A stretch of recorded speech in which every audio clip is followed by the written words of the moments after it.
चुप रहो मजलूम लोको, धाड़ पिट नाकाम है। पाक देश विच हर अदालत दा तराजू जाम है। क्या चले इंसाफ ते कानून दी नाकिस मशीन, जिथ मुनाफिक मिस्त्री हिन पुरजा पुरजा खाम है।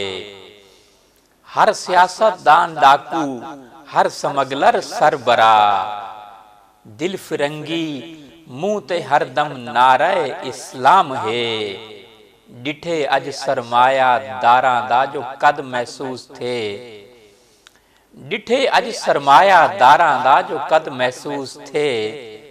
पिछले हर कानून ते बस खामखा इल्जाम है। हथ बधेंदे हथ नहीं चेंदा, जेड़ा जालिम दे अगू, ऊंदी शाकिर सोच विच तकदीर क्यों बदनाम है।